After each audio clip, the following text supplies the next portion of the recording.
Hello class 12th। आज हम human reproduction में अपना थर्ड पार्ट कंप्लीट करेंगे, जिसके अंदर आज हम बात करेंगे गैमेटोजेनेसिस की। जो हमारा आज गैमेटोजेनेसिस का जो प्रोसेस है उसके अंदर क्या होता है, गैमीट का फॉर्मेशन होता है बेसिकली। इसमें हम देखेंगे कि किस तरीके से, सबसे पहले इसमें हम बात करेंगे हमारे मेल गैमीट्स की, कि मेल गैमीट्स कैसे बनते हैं। जो आपके मेल गैमीट्स होते हैं उनके अंदर जो फॉर्मेशन होता है इसको क्या बोलते हैं, स्पर्मेटोजेनेसिस। इसमें हमने देखा था कि जो आपके स्पर्म का फॉर्मेशन हो रहा था वो सबसे पहले किसके अंदर हो रहा था, सेमनीफेरस ट्यूब्यूल के अंदर हो रहा था, जो कि यूनाइट करके क्या बना रहा था, एक स्ट्रेट ट्यूब्यूल बना रहा था। फिर वो किसके अंदर ओपन हो रहे थे, रिटेटेस्टी के अंदर ओपन हो रहे थे। फिर रिटेटेस्टी से किसके अंदर जा रहे थे, वास डिफरेंशिया में जा रहे थे। वास डिफरेंशिया से किस में जा रहे थे, आपके एपिडिडाइमस में जा रहे थे। फिर एपिडिडाइमस के अंदर क्या हो रहा था, आपके जो स्पर्म्स थे वो टेम्परली स्टोर हो रहे थे, वहाँ पे उनका मैचुरेशन हो रहा था। फिर उसके बाद वो किस में जा रहे थे, वास डिफेंस में जा रहे थे, जो किसके साथ अटैच था, समाइनल वेसिकल के साथ अटैच था। समाइनल वेसिकल के अंदर क्या प्रेजेंट था, आपका समाइनल प्लाज्मा प्रेजेंट था, जिसके अंदर फ्रक्टोज प्रेजेंट था। मैंने आपको बताया था कि जो फ्रक्टोज होता है वो ह्यूमन बॉडी के अंदर, फीमेल के अंदर नहीं होता। ह्यूमन बॉडी में अगर हम मेल की बात करें तो वो सिर्फ और सिर्फ किसके अंदर मिलता है, हमारा समाइनल वेसिकल के अंदर होता है, जो कि ओपन हो रहा था किसके अंदर, इजैकुलेटरी डक्ट के अंदर ओपन हो रहा था, यूरेथ्रा के अंदर ओपन हो रहा था। और फिर यूरेथ्रल मीटस से एक्सटर्नल ओपनिंग जो कहलाता है, जो आपका यूरेथ्रल मीटस होता है वो क्या कहलाता है, आपका एक्सटर्नल ओपनिंग, जो कि उससे बॉडी से बाहर आ रहा था। तो ये हमने पूरा प्रोसेस देखा था कि किस तरीके से जो स्पर्म का फॉर्मेशन हो रहा है वो बॉडी के अंदर हो रहा था। मतलब वो सिर्फ इतना था कि आपका स्पर्म्स कहाँ फॉर्म हो रहे हैं। आज हम बात करेंगे गैमेटोजेनेसिस की, मतलब किस तरीके से फॉर्म हो रहे हैं। गैमीट्स के अंदर नंबर ऑफ सेल्स क्या होंगे, नंबर ऑफ क्रोमोसोम्स कितने होंगे, तो उन सब के बारे में आज हम बात करेंगे। सबसे पहले बात करेंगे आज हम स्पर्मेटोजेनेसिस की। सबसे पहले देखते हैं कि गैमेटोजेनेसिस होता क्या है basically. It is the process of formation of differentiation of haploid gametes. यहाँ पे हम बात कर रहे हैं हैप्लॉइड गैमीट्स की। मैंने आपसे पहले भी कहा था कि जब भी हम 6 गैमीट्स की बात करते हैं they are always haploid in number. कितने नंबर में होते हैं, ये हमेशा हैप्लॉइड नंबर में होते हैं। हैप्लॉइड नंबर में क्यों होते हैं, क्योंकि डिप्लॉइड बॉडी फॉर्म करनी होती है इनको। हैप्लॉइड अगर डिप्लॉइड में होंगे तब तो टेट्राप्लॉइड ही हो जाएगी, जो कि ह्यूमन नेचर का, जो ह्यूमन का जायगोट नहीं है। ह्यूमन का जो जायगोट है वो कितने का होता है, कितने हैप्लॉइड, मतलब उसका प्लॉइडी लेवल कितने का होता है, वो होता है आपका 2n। जब हम सेक्सुअल रिप्रोडक्शन की बात कर रहे हैं तो हम यहाँ पर बात कर रहे हैं मेल और फीमेल गैमेट की। Male gamete female gamete both are haploid in number, मतलब ये भी n होगा वो भी n होगा, और मेल और फीमेल तो ये क्या बना देंगे, आपके 2n बना देंगे, तभी तो ह्यूमन जायगोट बनेगा। तो जायगोट का प्लॉइडी लेवल कितना होता है, आपका 2n होता है। That's why the process of formation and differentiation of gamete,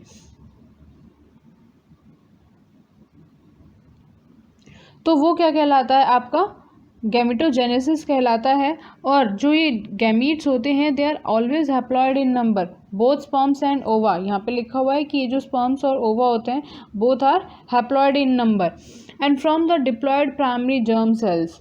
जो यहाँ पर क्या होता है, ये सबसे पहले डिप्लॉयड प्राइमरी जर्म सेल्स बनाते हैं, जिनके अंदर क्रोमोसोम नंबर्स तो उनके अंदर दो डिफरेंट हो जाते हैं, मतलब two cells are formed, but उनका क्रोमेटिड नंबर डिफ्रेंशिएट नहीं होता, जिसकी वजह से वो दोबारा से किसके अंदर जाते हैं, सेकेंडरी मियोसिस के अंदर जाते हैं, मियोसिस सेकेंड के अंदर जाते हैं। ये यहाँ पर क्या बनाते हैं, प्राइमरी जर्म सेल्स बनाते हैं, which is called gametogonia and oogonia present in the primary sex organ called the gonads. जो आपके प्राइमरी सेक्स ऑर्गन्स उनको क्या बोलते हैं, गोनाड्स बोलते हैं। Testis in male and ovaries in female respectively. जो ओवरीज जो आपके प्राइमरी सेक्स ऑर्गन्स होते हैं which are in which the male and female gametes are formed, तो उनको क्या बोलते हैं, आपका गोनाड्स बोलते हैं। और मेल में क्या होते हैं, आपके टेस्टिस होते हैं, और फीमेल्स में क्या होते हैं, आपके ओवरीज प्रेजेंट होते हैं। There are 2 type of gametogenesis, one is your spermatogenesis and another one is your oogenesis। Spermatogenesis की इस लेक्चर में हम बात करेंगे। जो स्पर्मेटोजेनेसिस होता है इसमें होता है आपका स्पर्म का फॉर्मेशन, कि किस तरीके से स्पर्म कंप्लीटली फॉर्म होते हैं। नाउ अब हम बात करते हैं स्पर्मेटोजेनेसिस की, कि स्पर्मेटोजेनेसिस होता क्या है बेसिकली, इसके अंदर और कितने टाइप के स्टेजेस प्रेजेंट होती हैं। It is the process of formation of sperm. किसका फॉर्मेशन, जब मैंने आपसे एक बात कही थी कि स्पर्मेटोजेनेसिस, स्पर्म मतलब स्पर्म है, मेल गैमीट है, जेनेसिस का मतलब होता है किसी चीज़ का फॉर्मेशन, तो यहीं से ही वर्ड मतलब जो आपका मीनिंग है वो निकल कर आता है कि formation of sperm is called spermatogenesis. The process of formation of sperm or spermatozoa from the immature germ cells. हमने देखा था इमैच्योर जर्म सेल से बन रहा था ये, और फिर उसके बाद सेमनीफेरस ट्यूब्यूल में गए, एपिडिडाइमस में गए, वासिफ्रेंशिया में गए, वहाँ पे जाके इनका क्या हुआ, मैच्योरिटी हुआ, तो वो कम्प्लीटली वो किस में कन्वर्ट हुआ, एक मैच्योर स्पर्म के अंदर, जो कि आपका समाइनल प्लाज्मा के साथ मिलकर सीमेन बनाता है। They are milky in appearance. It takes place in the seminiferous tubule present inside the testis. किसके अंदर होता है ये, सेमिनिफेरस ट्यूब्यूल के अंदर होता है, और वो सेमिनिफेरस ट्यूब्यूल किसके साथ जाके मिल जाती है, रिटे टेस्टी के साथ जाके मिल जाती है। It consist of 2 stages. इसके अंदर कितने स्टेजेस प्रेजेंट होते हैं, आपके 2 स्टेजेस प्रेजेंट होते हैं। फर्स्ट इज योर स्पर्मेटिड्स, दूसरा है स्पर्मियोजेनेसिस। स्पर्मेटिड्स में हमने देखा था कि जो आपके फॉर्मेशन हो रहा था, क्या हो रहा था वहाँ पर कि आपका प्राइम स्पर्मेटोगोनिया जो मेल जर्म सेल्स थे वो बने थे, तो उनके अंदर क्या हुआ, उन्होंने मियोसिस करी, मियोटिक डिवीजन करी, उसमें क्या हुआ, फिर उनका फर्स्ट आपका प्राइमरी स्पर्मेटोसाइट्स बना। उनके अंदर जो प्राइमरी स्पर्मेटोसाइट्स बने थे उनमें फिर दोबारा से एक मियोटिक डिवीजन हुआ, जिन्होंने क्या बनाया, आपका सेकेंडरी स्पर्मेटोसाइट्स बनाया। सेकेंडरी स्पर्मेटोसाइट्स के अंदर दोबारा से एक और मियोसिस हुआ, उन्होंने क्या बनाया, वहाँ पे स्पर्मेटिड्स बनाए।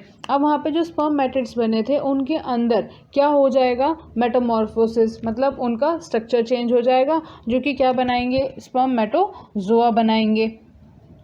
देखो ये वाला जो स्ट्रक्चर है, इसके अंदर क्या है, आपका सेमिनिफेरस ट्यूब्यूल का डायग्राम दिखा रखा है, सर्टोली सेल्स दिखाए हुए हैं, प्राइमरी स्पर्मेटोसाइट्स दिखाए हुए हैं, सेकेंडरी स्पर्मेटोसाइट्स दिखाए हुए हैं। देखो ये रहा spermatogonia, sertoli cells which provide a nourishment to the sperm cells. फिर उसके बाद जो आपका स्पर्मेटोगोनिया था उसमें क्या हुआ, मियोसिस हुआ, तो उन्होंने क्या बनाया, प्राइमरी स्पर्मेटोसाइट्स। फिर इनके अंदर दोबारा प्राइमरी स्पर्मेटोसाइट्स के अंदर दोबारा क्या हुआ, मियोसिस हुआ, तो उन्होंने क्या बनाया, सेकेंडरी स्पर्मेटोसाइट्स। फिर स्पर्मेटोसाइट्स के अंदर दूसरी बार मियोसिस हुआ, स्पर्मेटोगोनियम के अंदर मियोटिक डिवीजन हो रहा है। फिर प्राइमरी स्पर्मेटोसाइट्स के अंदर मियोसिस फर्स्ट हो रहा है, फिर सेकेंडरी स्पर्मेटोसाइट्स के अंदर मियोसिस सेकंड हो रहा है, जो क्या बना रहे हैं, आपका स्पर्मेटिड्स बना रहे हैं। अब उनके अंदर मेटामॉर्फोसिस हुआ, तो देखो ये क्या बन गया, यहाँ पर स्पर्मेटोजोआ बन गया। They are embedded in the leading sertoli cells. अभी हम आगे देखेंगे कि ये सर्टोली सेल्स के अंदर जाते हैं, क्यों जाते हैं, किस वजह से जाते हैं, इसके बारे में भी हम आगे बात करेंगे। ये देखो ये जो डायग्राम है जो मैंने अभी आपको पीछे दिखाया कि कहाँ कहाँ पर मियोसिस फर्स्ट और मियोसिस सेकंड हो रही है। सबसे पहले यहाँ पर क्या हो रहा है, आपका स्पर्मेटोगोनियम हो रहा है which is diploid in number. फिर उसके बाद क्या हुआ, यहाँ पे माइटोसिस हुई। अगर यहाँ पे मियोसिस हो जाएगी तो सारे के सारे स्पर्म सेल्स जो होंगे वो तो सारे ख़त्म हो जाएंगे, क्योंकि उसके बाद तो उनका फॉर्मेशन होगा नहीं। तो यहाँ पर क्या हो रहा है, यहाँ पे क्या हो रहा है, माइटोसिस हो रही है। फिर उसके बाद मियोसिस फर्स्ट हुई। यहाँ पर नंबर ऑफ क्रोमोसोम तो अलग हो गए हैं, बट यहाँ पर जो इनके क्रोमेटिड नंबर हैं वो डिफ्रेंशिएट नहीं हुए हैं। तो यहाँ पर ये दोबारा से किसके अंदर जो आपके क्रोमेटिड नंबर हैं उसको वो करने के लिए, नॉर्मल करने के लिए क्या करेंगे, ये और 4 सेल्स में कन्वर्ट हो जाएंगे, जिसको हम बोलते हैं मियोसिस सेकंड। ये क्या बनाएंगे, हमारे स्पर्मेटिड। फिर स्पर्मेटिड का डिफ्रेंशिएशन हो जाएगा, जो किसके अंदर डेवलप हो जाएंगे, ये स्पर्म के अंदर कन्वर्ट हो जाएंगे, जिसको हम मेटामॉर्फोसिस ऑफ स्पर्मेटोजोआ भी बोलते हैं। Formation of spermatids. बात करते हैं कि स्पर्म मैट्रिक्स का फॉर्मेशन होता कैसे है। It in this process the spermatogonia, the sperm mother cell और इमेच्योर मेल जर्म सेल, हम शुरू से पढ़ते आ रहे हैं कि they are immature, sperms are not mature जब तक वो सेमाइनल वेसिकल में नहीं चले जाते। एपिडिडाइमस में जाके उनका क्या होता है, मैच्योरेशन होता है। स्पर्म मदर सेल्स और the immature sales produce the sperm matrix. हमने यहाँ अभी पीछे जो डायग्राम था आपका उसके अंदर देखा कि स्पर्मेटोगोनिया से क्या बन रहे थे, हमारे स्पर्म मैट्रिक्स बन रहे थे। स्पर्म मैट्रिक्स किसकी कैसे बन रहे थे, सेकेंडरी स्पर्मेटोसाइट्स में मियोसिस सेकेंड हो रही थी, तो वहाँ पर क्या बन रहे थे, स्पर्म मैट्रिक्स बन रहे थे। तो उस प्रोसेस को क्या बोलते हैं, प्रोडक्शन ऑफ स्पर्म मैट्रिक्स। फिर बात करते हैं स्पर्म मियोजेनेसिस की।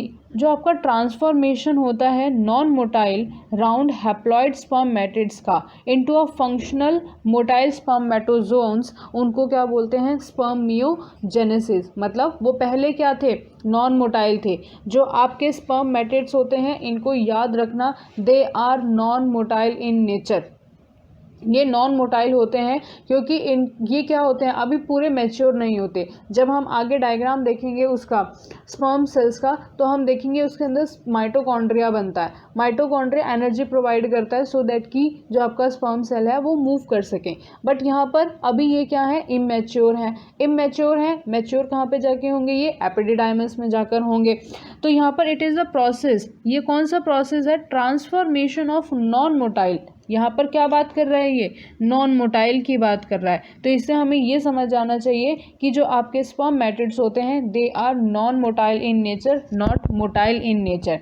एंड राउंडेड हैप्लॉइड, राउंड होते हैं और हैप्लॉइड इन नेचर होते हैं, into a functional and motile spermatozoons. जब उसको किस में कन्वर्ट किया जाता है, फंक्शनल और मोटाइल स्पर्मेटोजोन में कन्वर्ट किया जाता है, तो उस प्रोसेस को क्या बोलते हैं, हम स्पर्म मियोजेनेसिस बोलते हैं। ड्यूरिंग स्पर्म मेटोजेनेसिस, जब वहाँ पर स्पर्म मेटोजेनेसिस होता है, फॉर्मेशन ऑफ स्पर्म हो रहा होता है, तो जो आपका डिप्लॉयड स्पर्म मेटोगोनियम था, जो स्पर्म मेटोगोनियम डिप्लॉयड थे, मैंने अभी हम नेक्स्ट स्लाइड में देखेंगे कि ये पूरा स्ट्रक्चर होता क्या है। स्पर्म मेटोगोनिया जो मेल जर्म सेल्स है increase it size to form the diploid primary spermatocyte. ये क्या करेंगे, अपना साइज इंक्रीज करेंगे और क्या बनाएंगे, यहाँ पर भी अभी क्या बन रहा है, डिप्लॉयड प्राइमरी स्पर्मेटोसाइट्स बन रहा है। कौन सा स्पर्मेटोसाइट्स बन रहा है, डिप्लॉयड। हर एक पॉइंट पे आपका diploid, haploid, round, functional, non functional लिखा हुआ है, which is a very very important. आपको यही चीज़ें याद रखनी है क्योंकि यही चीज़ें एग्ज़ाम में छोटे छोटे तरीके से पूछी जाती हैं। इन्हीं के अंदर से ही आपके जो ऑब्जेक्टिव टाइप क्वेश्चंस होते हैं वो पूछे जाएंगे। आपसे ये पूछ लिया जाएगा कि स्पर्म मैट्रिक्स मोटाइल होते हैं, नॉन मोटाइल होते हैं, या बोथ होते हैं, नन ऑफ दीज होते हैं। आपको यही नहीं पता, आप ये देखोगे कि हाँ भाई स्पर्म तो मोटाइल होते हैं, उसके पीछे टेल होती है तो वो मोटाइल होते हैं, बट नहीं। स्पर्म मैट्रिक्स जब मैं बात कर रही हूँ कि they are immature, still they are immature, जब तक वो एपिडिडाइमस में नहीं चले जाते तो वो क्या है, इमेच्योर हैं। और इमेच्योर चीज़ मोटाइल नहीं हो सकती, तभी तो उसको लेके जाया जा रहा है। वो खुद से नहीं मूव कर रहा, खुद से मूव कर रहा होता तो अब तक पहुंच चुका होता अपनी सही जगह पर। तो वहाँ पर उनको लेकर जाया जा रहा है डिफरेंट जगह पर, तो वहाँ जहाँ पर वो जा रहे हैं वहाँ पर उनका मैच्योरेशन होगा। इट मीन्स वो नॉन मोटाइल हैं। और कैसे हैं, हैप्लॉइड हैं। अब यहाँ पर जब हमने बात कर ली, ये चीज़ यहाँ पर ख़त्म हो जाती है कि वो नॉन मोटाइल हैं और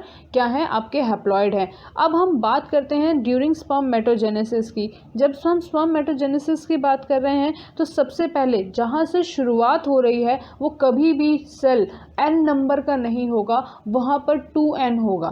मियोसिस फर्स्ट और सेकंड, सबसे पहले मियोसिस फर्स्ट होगी और मियोसिस सेकंड होगी। अगर मियोसिस फर्स्ट होने के लिए नंबर ही n है तो मियोसिस सेकंड तो होगी ही नहीं, ठीक। तो यहाँ पर क्या है, आपका डिप्लॉयड स्पर्म मेटोगोनियम सेल है which is mail germ cells, जो इंक्रीज होगा साइज के अंदर और क्या बनाएगा, डिप्लॉयड प्राइमरी स्पर्मेटोसाइट बनाएगा। यहाँ पर भी अभी जो स्पर्मेटोसाइट हो रहा है वो डिप्लॉयड इन नेचर है। अब मियोसिस फर्स्ट स्टार्ट होगी।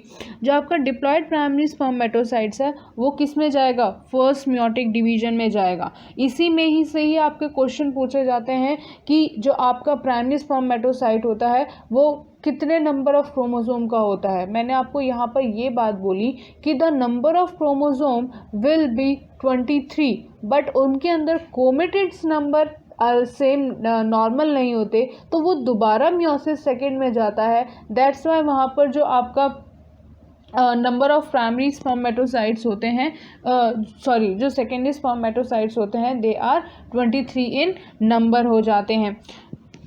The primary spermatocytes undergo first meiotic division, which is reductional division, to form the two equal haploid secondary spermatocytes. वहाँ पर क्या हो रहा है, आपका दो equal haploid secondary spermatocytes बन रहे हैं। Each secondary spermatocytes undergo a second meiotic division which is called meiosis second. वो किस में जा रहे हैं, अब उनके अंदर meiosis second हो रहा है to form a two equal haploid spermatids. वहाँ पर क्या बना रहे हैं, वो टू इक्वल हैप्लॉइड स्पर्मेटिड्स बना रहे हैं। Hence the diploid spermatogonia produce a 4 haploid spermatids. वहाँ पर क्या बन रहा है, अगर आपसे ये पूछा जाए कि प्राइमरी स्पर्मेटोसाइट से सेकेंडरी स्पर्मेटोसाइट्स कितने बन रहे हैं, तो आप वहाँ पर क्या करोगे, कई बार बच्चे क्या करते हैं 4 लगा कर आ जाते हैं, जबकि वहाँ पे 4 नहीं बन रहे, वहाँ पे 2 इक्वल हैप्लॉइड स्पर्मेटिड्स बन रहे हैं। एक से 2 बन रहे हैं, दूसरे से 2 बन रहे हैं, तो टोटल कितने बन रहे हैं, हमारे 4 बन रहे हैं। दीज, तो जो आपका डिप्लॉइड स्पर्मेटोगोनिया था उससे कितने बने, there are 4 haploid spermatids are formed which is transferred into a spermatozoa in the sperm by the process called spermiogenesis. यहाँ पर वो किस में कन्वर्ट हो जाएंगे, स्पर्मियोजेनेसिस के अंदर कन्वर्ट हो जाएंगे, स्पर्मेटोजोआ के अंदर कन्वर्ट हो जाएंगे bye the process of spermiogenesis.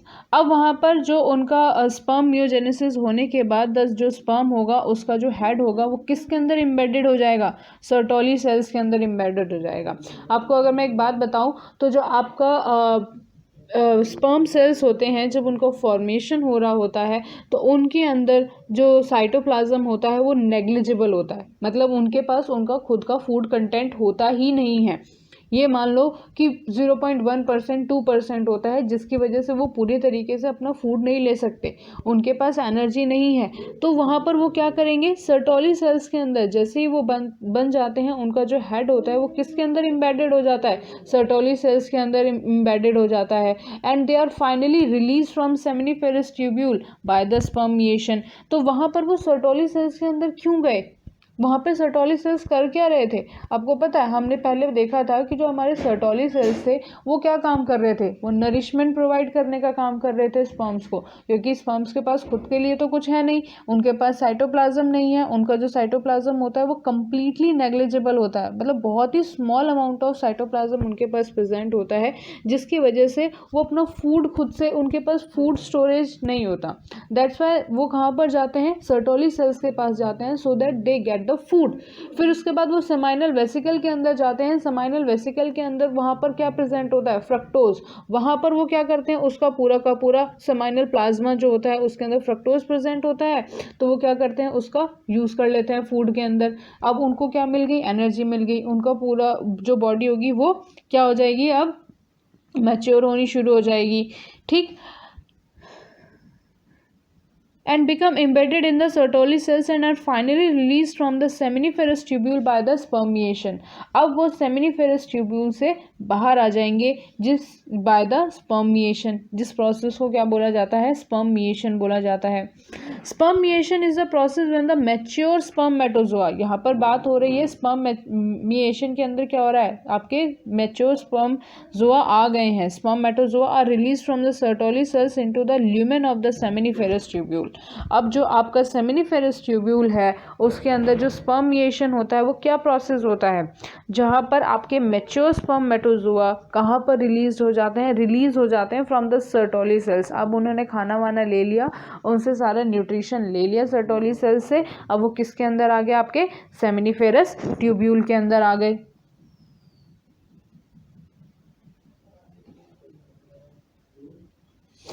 ये देखो, ये डायग्राम है आपका स्पर्मेटोजेनेसिस का। यहाँ पर हम बात कर रहे थे सेकेंडरी स्पर्मेटोसाइट्स, प्राइमरी स्पर्मेटोसाइट्स की, जो हम पहले पढ़ कर आए हैं, उस चीज़ को दोबारा से समझने की कोशिश करते हैं with the help of diagram. हम बात कर रहे थे स्पर्मेटोगोनिया की, जो हमारा स्पर्म मियोजेनेसिस हो रहा था। स्पर्म मियोजेनेसिस के अंदर क्या हो रहा था कि transformation of non motile haploid spermatid into a functional and motile spermatozoa. ये समझ में आ गया। फिर उसके बाद हम बात कर रहे थे स्पर्म मेटोजेनेसिस की, यहाँ पर फॉर्मेशन ऑफ स्पर्म मेटोजेनेसिस। हमने वहाँ पे बात करी थी कि डिप्लॉयड स्पर्म मेटोगोनियम या फिर गोनिया। यहाँ पर क्या है आपका, ये वाला फेज क्या है आपका, मल्टीप्लिकेशन फेज है। यहाँ पर क्या हो रहा है, यहाँ पर स्पर्मिएशन, जो आपका स्पर्म मेटोगोनिया है वो कितने नंबर ऑफ सेल, मतलब डिप्लॉयडी लेवल कितना है उसका, 2n। देख रहे हो यहाँ पे 2n नंबर लिखा हुआ है, प्लॉयडी लेवल 2n हो गया। फिर उसके बाद हमने यहाँ पर बात करी थी कि जो आपका स्पर्म, जो आपके ये spermatogonium cells है, they are increase in size to form a diploid primary spermatocyte। यहाँ पर भी जो आपके प्राइमरी डिप्लॉयड स्पर्मेटोसाइट्स है, they are again 2n in number. तो अगर यहाँ पर आपसे ये पूछा जाए कि the number of chromosome present in the spermatogonia and primary spermatocytes, तो आप उन दोनों पे 46 नंबर ऑफ क्रोमोसोम लगाओगे। अगर ये पूछा जाए how many pair of chromosome, 23 pair of chromosomes are present. यहाँ पे कंफ्यूज नहीं होना कि प्राइमरी स्पर्मेटोसाइट्स के अंदर 2n नंबर है, n नंबर होने चाहिए, तो वहाँ पे 23 क्रोमोसोम्स होने चाहिए। मैं यहाँ पे बात कर रही हूँ पेयर के अंदर 46 क्रोमोसोम्स प्रेजेंट होने चाहिए। और अगर हम पेयर की बात करें तो 23 नंबर ऑफ क्रोमोसोम्स प्रेजेंट होने चाहिए प्राइमरी स्पर्मेटोसाइट्स के अंदर, क्योंकि अभी यहाँ पे मियोसिस स्टार्ट होगा। तो यहाँ पर क्या हुआ, जो प्राइमरी स्पर्मेटोसाइट है उसके अंदर क्या हुआ आपका सेकेंडरी स्पर्मेटोसाइट्स आया। यहाँ पर जो नंबर ऑफ क्रोमोसोम होंगे दे आर 23 इन नंबर, क्योंकि यहाँ पे देख रहे हो यहाँ पर क्या हुआ, n नंबर में आ गया, बट यहाँ पे क्रोमेटिड नंबर इनका नॉर्मल नहीं हुआ। तो क्रोमेटिड नंबर नॉर्मल होने के लिए ये मियोसिस सेकेंड के अंदर जाएंगे। तो उसमें क्या होगा, जो अब जब आपने 11th में सेल डिवीजन पढ़ी होगी तो उसमें आपने ये पूरा प्रोसेस देखा होगा, मियोसिस फर्स्ट और सेकंड। तो जो आपका मियोसिस फर्स्ट होता है उसके अंदर ये किसके अंदर चलेगा, n नंबर ऑफ सेल। तो यहाँ पे नंबर ऑफ क्रोमोसोम कितने हो जाएंगे, 23 हो जाएंगे। In next slide I will show you how these, आपकी बुक के अंदर भी पूरा डायग्राम दिया हुआ है जिसके अंदर दिखाया हुआ है कि कितने नंबर ऑफ क्रोमोसोम्स कहाँ कहाँ पर होंगे। तो यहाँ पर क्या होंगे, 23 नंबर ऑफ क्रोमोसोम्स यहाँ पर हो जाएंगे। और जब हम स्पर्मेटिड की बात करेंगे तो they are also 23 number of chromosome. Question पूछा जाता है कि कितने number of chromosomes are present in the spermatid cells, तो 23 number of chromosomes are present, 23 number chromosomes are present in the spermatid cells। and how many spermatid cells are formed from the single spermatogonia, there are 4 number of spermatid cells are formed by the spermatogonia। देख रहे हो, एक ये रहा। अब यहाँ पे spermatogenesis हुई और ये किसके अंदर डेवलप हो गया, maturation phase which is called your spermatozoa. ठीक, ये वाला डायग्राम जो है इसके अंदर आपका नंबर ऑफ क्रोमोसोम सब दिखाए हुए हैं। ये देखो, at the puberty stage 46 number of chromosome, it means spermatogonia के अंदर क्या है आपका 46 नंबर ऑफ क्रोमोसोम प्रेजेंट है। प्राइमरी स्पर्मेटोसाइट्स के अंदर भी 46 नंबर ऑफ क्रोमोसोम्स प्रेजेंट है। नंबर है यहाँ पे, ये देखो नंबर ऑफ पर सेल। ठीक, यहाँ पर सेकेंडरी स्पर्मेटोसाइट हुआ, नंबर ऑफ क्रोमोसोम 26 हो गए। स्पर्मेटिड्स के अंदर भी नंबर ऑफ क्रोमोसोम 23 हो गए। जो आपके स्पर्मेटोजोआ होंगे they are also have 23 number of chromosome, क्योंकि ये तो ऑलरेडी हैप्लॉयड है ही। डिप्लॉयड मिलके, मेल और फीमेल मिलके ही तो 46 नंबर ऑफ क्रोमोसोम बनाएंगे। It means 23 pair of chromosome and the zygote is diploid in nature. Next is your role of hormones in spermatogenesis. अब यहाँ पर कोई भी चीज़ हो रही है उसके अंदर हॉर्मोन्स का रोल तो होगा ही। मैंने आपसे बात कही थी कि जब जो टेस्टोस्टेरोन है वो मेल के अंदर सेक्सुअलिटी के लिए और जो सेकेंडरी सेक्सुअल कैरेक्टर्स होते हैं उनके लिए रिस्पॉन्सिबल होता है, वहाँ पर इसका फॉर्मेशन होता है। तो और ये क्या, ये जो मेल्स के अंदर सेक्सुअलिटी होती है और जो उनके प्यूबर्टी स्टेज पर चेंजेस आने शुरू हो जाते हैं वो किसकी वजह से होते हैं, आपके टेस्टोस्टेरोन की वजह से होते हैं।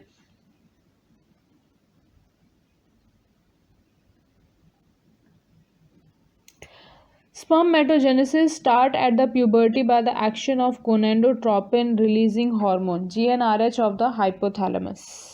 ये हाइपोथैलेमस के अंदर बनता है बाय द एक्शन ऑफ, जो स्पर्मेटोजेनेसिस स्टार्ट होती है, स्पर्म का फॉर्मेशन स्टार्ट होता है at the stage of puberty, वो किस हार्मोन के एक्शन की वजह से होता है? Gonadotropin releasing hormone of the hypothalamus.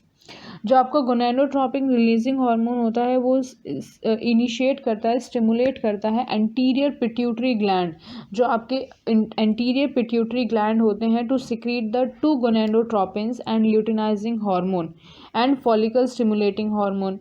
जो यहाँ पर जो आपका GnRH होता है, जो ये क्या है आपका स्पर्मेटोजेनेसिस के अंदर प्यूबर्टी के स्टेज पर स्टार्ट हो जाता है। अब जो ये GnRH है वो स्टिमुलेट करेगा किसको? एंटीरियर पिट्यूटरी ग्लैंड को, कि वो 2 और गोनाडोट्रोपिन हार्मोन रिलीज करे, विच is called your luteinising hormone and the follicle stimulating hormone. इनके जो शॉर्ट फॉर्म है और स्पेलिंग बिल्कुल अच्छे तरीके से टिप्स पे याद होनी चाहिए आपको। Luteinizing hormone, follicle stimulating hormone, क्या काम होता है इनका? The luteinizing hormone act on the leading cells. इन्हीं छोटे छोटे जगह से आपका 1 वर्ड के क्वेश्चंस निकल कर आते हैं और ऑब्जेक्टिव टाइप क्वेश्चंस निकल कर आते हैं। आपको अगर ऐसा लगता है कि आप ऊपर ऊपर से पढ़ लोगे तो आपको क्वेश्चन मिल जाएंगे, तो ऐसा नहीं है, बिल्कुल भी नहीं है ऐसा। ऑब्जेक्टिव टाइप क्वेश्चन आप पिछले पेपर उठा के देख लो, जितने भी आपके ऑब्जेक्टिव टाइप क्वेश्चन आते हैं वो आपके हमेशा बुक के अंदर से आते हैं, सो दैट कि कॉन्सेप्ट ही CBSE ने ये रखा है कि पहले तो क्या होता था कि बच्चे ऊपर ऊपर से पढ़ के थ्योरी का पेपर लिख कर आ जाते थे। अब क्या होता है कि CBSE ने ये कॉन्सेप्ट रखा है कि बच्चा पढ़ेगा तभी वो ऑब्जेक्टिव टाइप क्वेश्चन दे पाएगा। ऑब्जेक्टिव टाइप क्वेश्चन आपके 20 मार्क्स के आते हैं। 20 मार्क्स तो अगर आपको गेन करने हैं तो आपको बुक की रीडिंग लगानी पड़ेगी, और NCERT के बाहर कुछ भी नहीं आता है। बस चीज़ें समझने की देर होती है कि किस तरीके से कहाँ पर क्या चीज़ एक्ट कर रही है। Luteinizing hormone acts on the leading cell of the testis. ये यहाँ पर एक्ट किसके ऊपर कर रहा है? Leading cell of the testis के ऊपर एक्ट कर रहा है। And stimulate the release of hormone which is called androgen.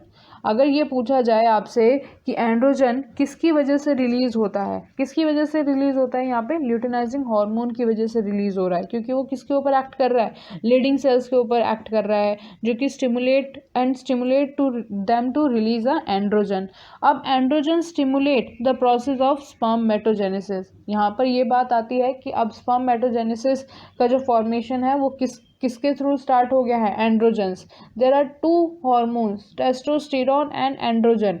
आपसे ये पूछा जा सकता है कि जो ह्यूमन मेल्स होते हैं उनके अंदर सेक्सुअल कैरेक्टर्स होते हैं, सेकेंडरी सेक्सुअल कैरेक्टर्स होते हैं, वो कौन सा हार्मोन स्टिमुलेट करता है? आप वहाँ पर लगाओगे टेस्टोस्टेरोन। बट अगर आपसे ये पूछा जाए कि स्पर्मेटोजेनेसिस किसकी वजह से होता है, फॉर्मेशन ऑफ स्पर्मेटोजेनेसिस किसकी वजह से होता है, तो वहाँ पर क्या होता है? आपका एंड्रोजन्स की वजह से होता है। अगर वहाँ पे आपका एंड्रोजन और एक क्वेश्चन बन सकता है इसके ऊपर कि जो आपके लीडिंग सेल्स होते हैं वो किस हार्मोन का सिक्रीशन स्टिमुलेट करते हैं और कहाँ करते हैं? कहाँ पर करते हैं? लीडिंग सेल्स जो होते हैं उनके ऊपर, यहाँ पर एन आना चाहिए था, LEYDING।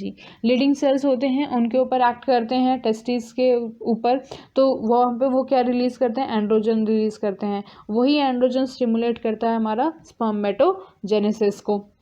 नेक्स्ट है आपका FSH which is follicle stimulating hormone which act on the Sertoli sales. LH किस पे एक्ट करता है? लीडिंग सेल्स पे। याद रखना, एक शॉर्ट फॉर्म है L फॉर LH जो है इसके ऊपर क्या है आपका? L आ रहा है, तो L for leading cells and LH किस पे आएगा? आपका लीडिंग सेल्स पे आ जाएगा। FSH में S बीच में आ रहा है, तो ये किस पे आ जाएगा? Sertoli cells. ये छोटी छोटी से आपके ट्रिक्स होती हैं जो हम याद करने के लिए यूज़ करते हैं कि चीज़ें हमें याद रहें, हम भूलें ना।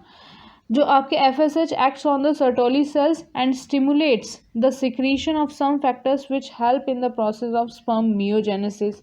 और ये किसके अंदर हेल्प करता है? स्पर्म मियोजेनेसिस के अंदर हेल्प करता है। अगर मैं बात करूं स्पर्म मियोजेनेसिस की, तो हमने स्पर्म मियोजेनेसिस के अंदर क्या देखा था? हमने स्पर्म मियोजेनेसिस के अंदर ये देखा था कि जो आपका ट्रांसफॉर्मेशन होता है non motile round haploid spermatid का into a functional motile spermatozoa. उसको क्या बोलते हैं हम? स्पर्मियोजेनेसिस बोलते हैं। ठीक।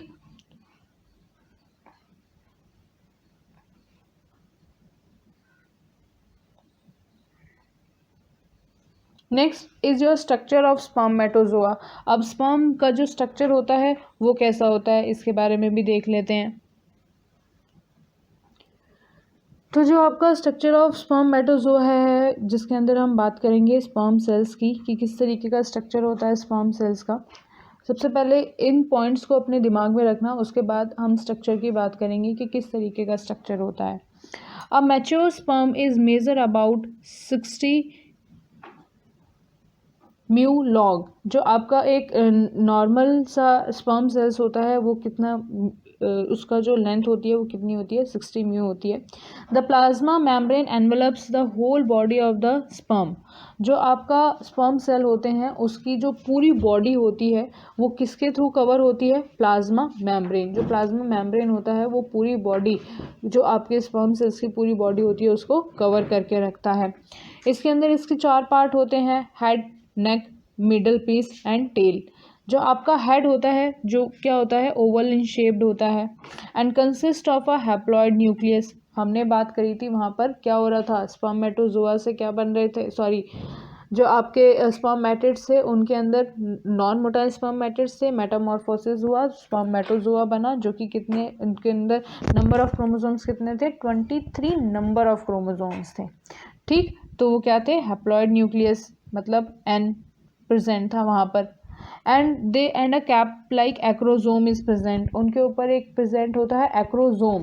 एक्रोजोम किसकी वजह से बनता है? Form from Golgi complex. जो आपका एक्रोजोम बनता है उसके अंदर जो गोल्गी कॉम्प्लेक्स होता है उसका मॉडिफिकेशन हो जाता है, जो क्या बनाता है? आपका एक्रोजोम बनाता है। It contains a lytic enzyme that help in fertilisation.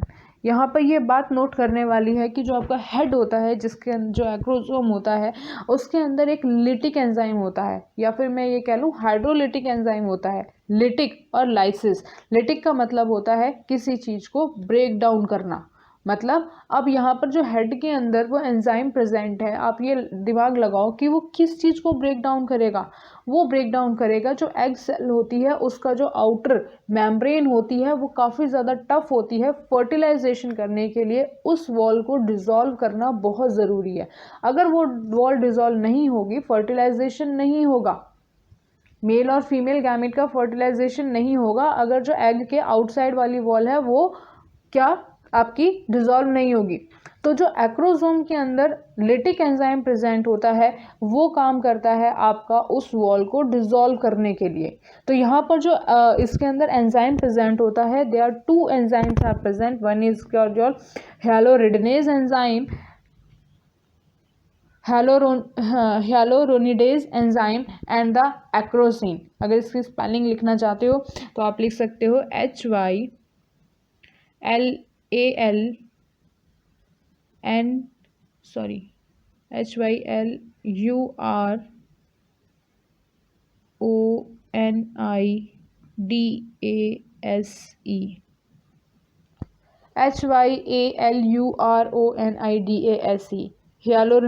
ह्यालोरोनिडेज enzyme present होता है और एक होता है आपका एक्रोसिन, ACROSIN।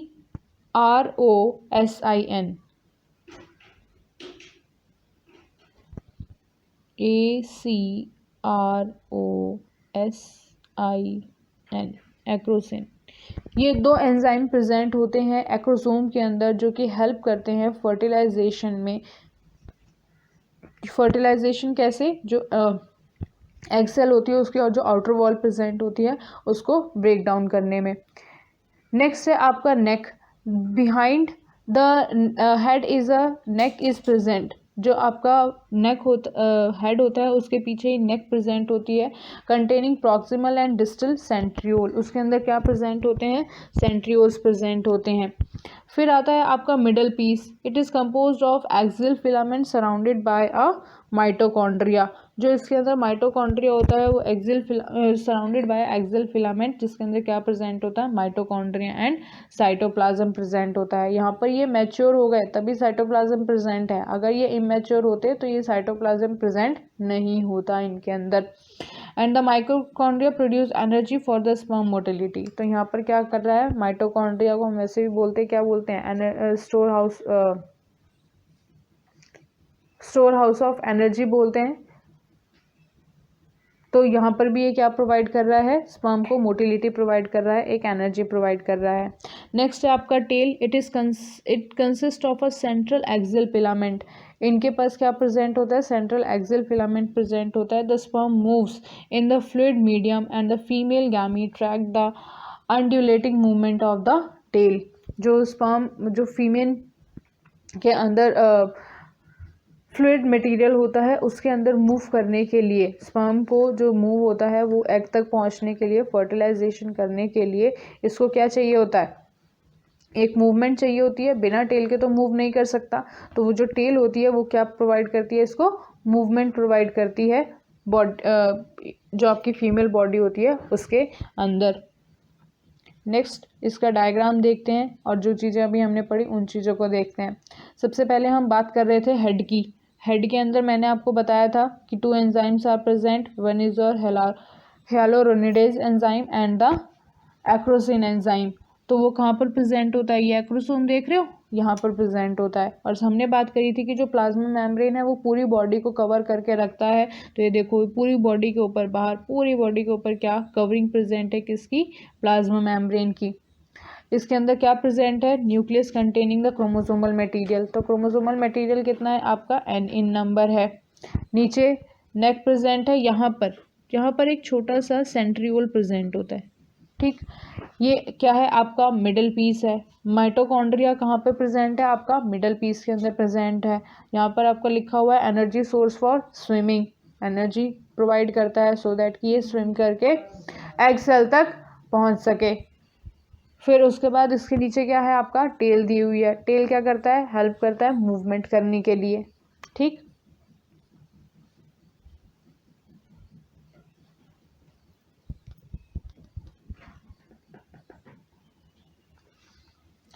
नेक्स्ट आपके जो स्पर्म्स जो फॉर्मेशन हो चुका है, स्पर्म्स का डायग्राम हमने देख लिया। अब हम बात करते हैं कि स्पर्म जो होता है वो ट्रांसपोर्टेड होता है बाय द एसेसरी डक्ट्स। अब जो आपके एसेसरी डक्ट्स होते हैं जिसके अंदर हमने बात करी थे, यूरेथ्रा प्रेजेंट होता है, वास एपरेंशिया प्रेजेंट होता है, उनके थ्रू ये क्या होता है, वहाँ से बाहर जाते हैं एसेसरी डक्ट्स।